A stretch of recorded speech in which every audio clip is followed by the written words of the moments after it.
While New York City subway is a leader of number of stations, and the one in Tokyo had the busiest passenger traffic, the underground of Stockholm is number one of something different. Unofficially, it's called the longest art gallery in the world. Around 100 stations are decorated with sculptures, mosaics, pictures and engravings from over 150 artists. The gallery has a funny name, which is Tunnelbana. The entrance fee is just $5. Let's get the tickets and check the place out. Stockholm subway opened in 1950. In 1957 it became a venue for some changeover art decisions. Today, the subway resembles more an exhibition of modern art than a station of public transport.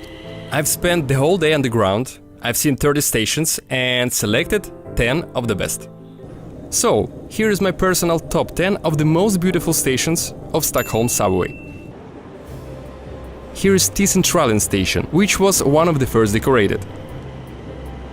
T-Centralen was carved inside a granite rock, like most of the city stations. Obviously, it's not the best idea to decorate granite with granite. That's why many walls here made without facing and have irregular shape. The main color of T-Central is blue. Okay, let's jump in a carriage and move on. There are mainly two types of cars: classic old school carriages and modern open gangway ones. Radhuset, aka courtroom, is the next station. The name alone corresponds with the design, which looks like hell.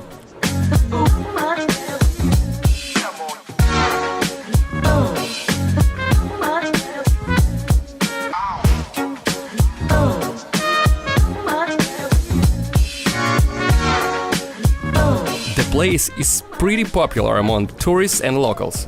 As you can see here, some Swedish guys are filming the music video.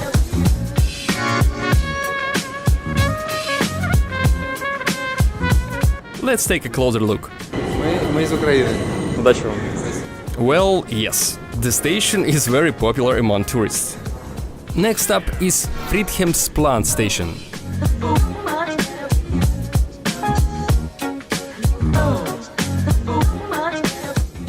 I don't really know the meaning of the name, but marine thematic prevails here.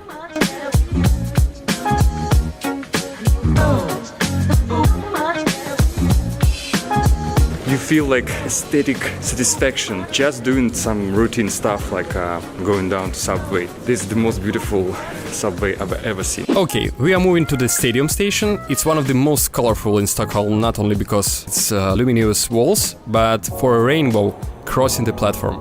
And it's pretty spectacular.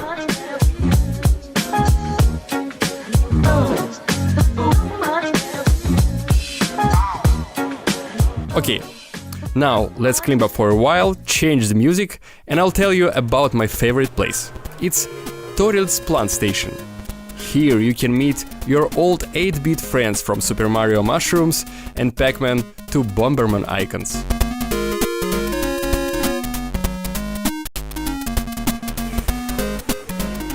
Everything like a good old Super Mario game. Someone is jumping out of the tube, a cloud is shooing people.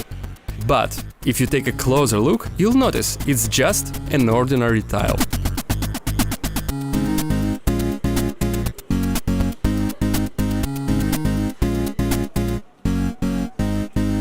You know, just very simple idea, yeah? To combine all these cubes with a picture, but really beautiful. Skarpnäck is another station on my list.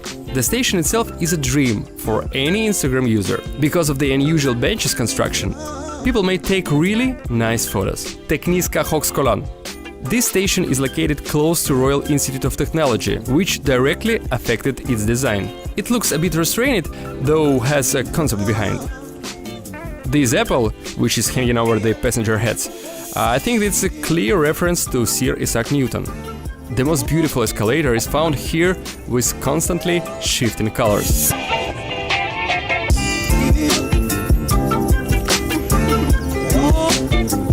And the station indeed looks very high-tech.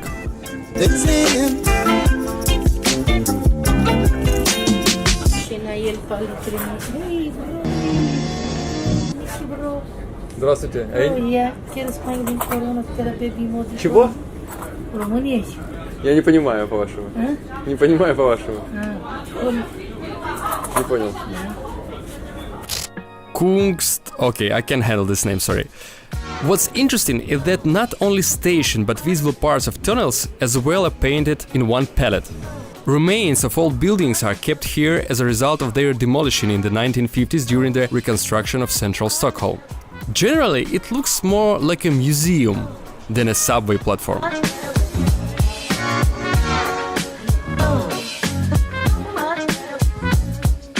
Tensta.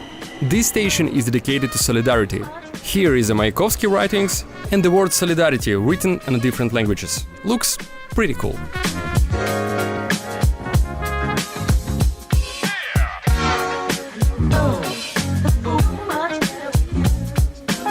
And finally, Solna Centrum.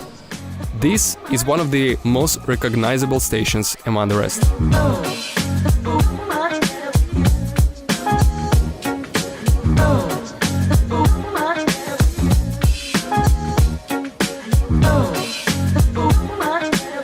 Guys, no jokes. This is the most beautiful metro subway in the world. So, Stockholm City subway is truly the most beautiful and conceptual underground in the world. The idea is not only carry hundreds of thousands of people per day from one place to another, but also brighten their days and make passengers happy. Scandinavian weather is quite gloomy at times, so underground is often brighter and more colorful than above in the city. In conclusion, I would like to say that this museum is definitely worth visiting. So, take a subway ride.